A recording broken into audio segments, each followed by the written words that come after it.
Hai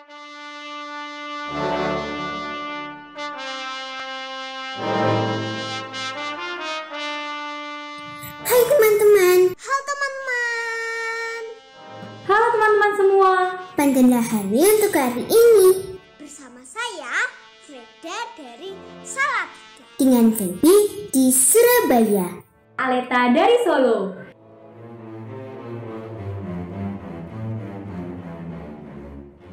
Salam, selamat berjumpa kembali sahabat.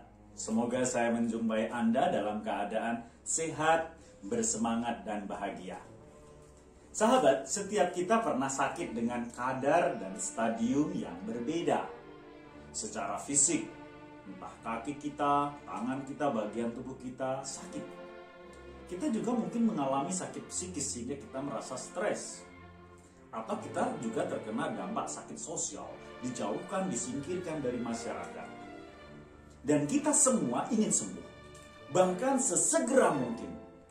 Kalau tidak juga sembuh, aneka alternatif kita usahakan.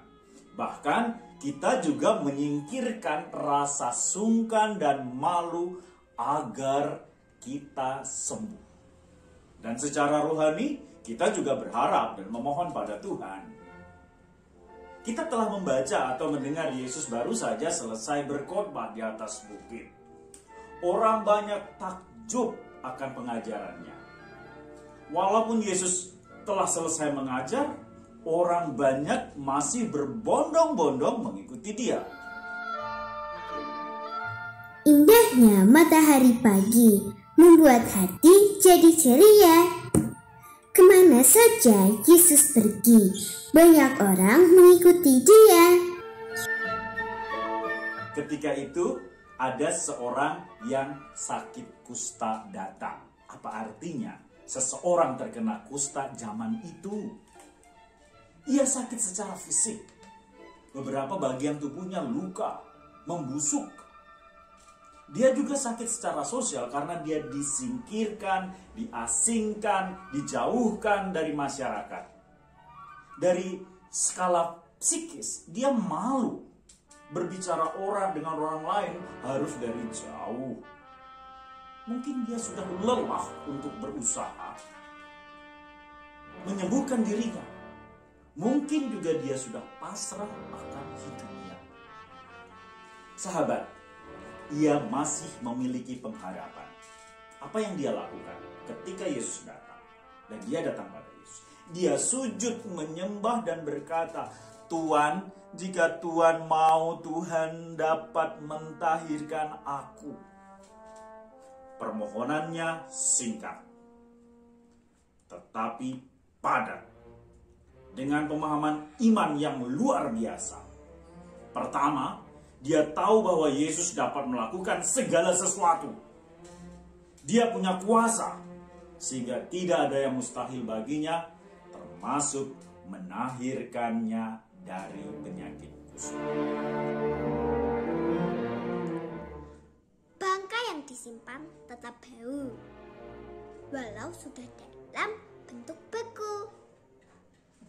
Tuhan, jikalau Tuhan mau, Tuhan dapat mentahirkan aku.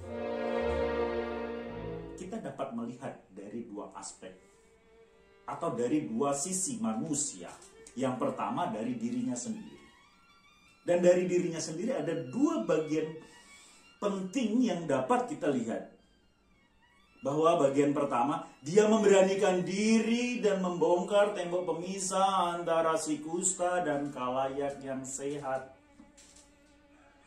Dia melakukan pengakuan dan kepercayaan pada Yesus. Dan pengakuannya membuatnya dia berani dan tidak ragu untuk datang memohon kepada Yesus untuk kesembuhannya. Dan bagian kedua adalah dia menundukkan diri kepada kehendaknya. Ia tidak dapat memaksa Yesus mentahirkannya karena ia tahu bahwa semua tergantung pada kerelaan hati Yesus dan kehendaknya. Jadi ia tahu bahwa sekalipun Yesus dapat melakukan segala sesuatu, tetapi hanya kehendaknya yang terjadi. Kehendak dia juga untuk bersimpuh merendahkan diri. Dari sisi Yesus, dari pihak Yesus, kita melihat bagaimana Yesus melakukan sesuatu.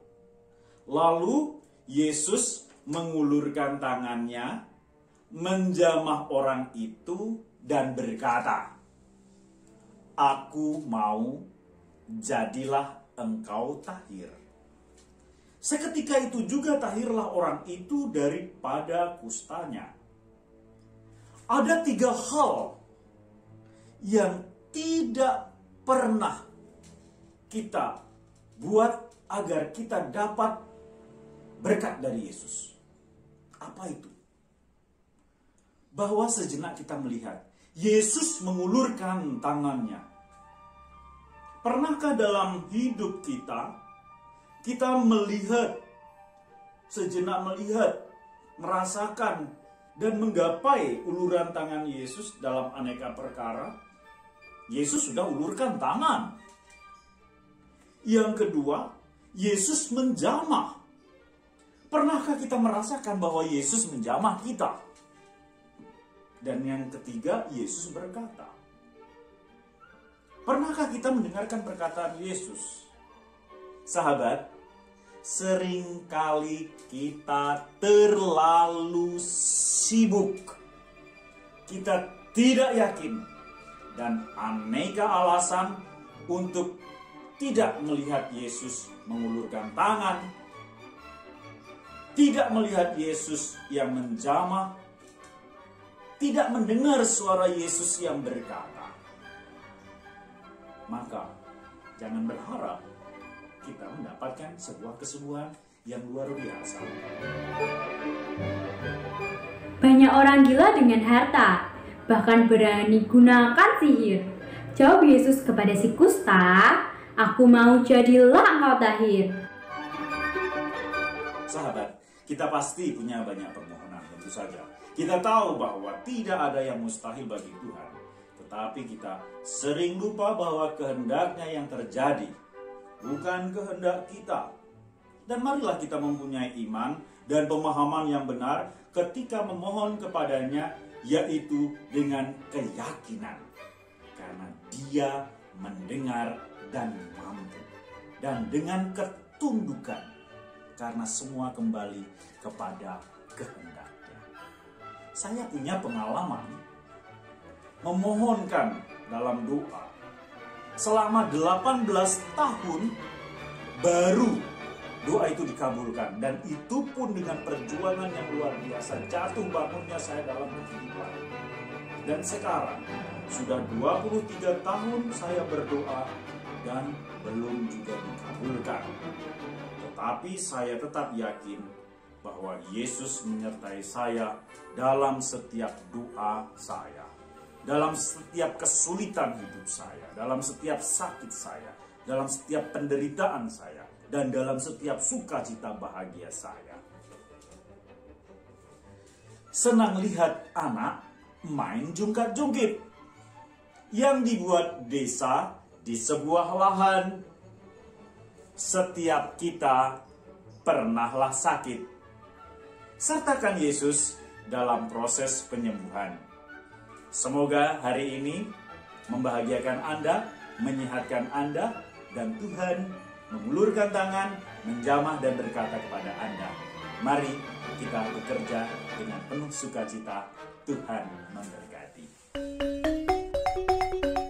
Et benedictio Dei omnipotentis, Patris, et Filii, et Spiritus Sancti, descenda super vos, et maneat semper. Amen.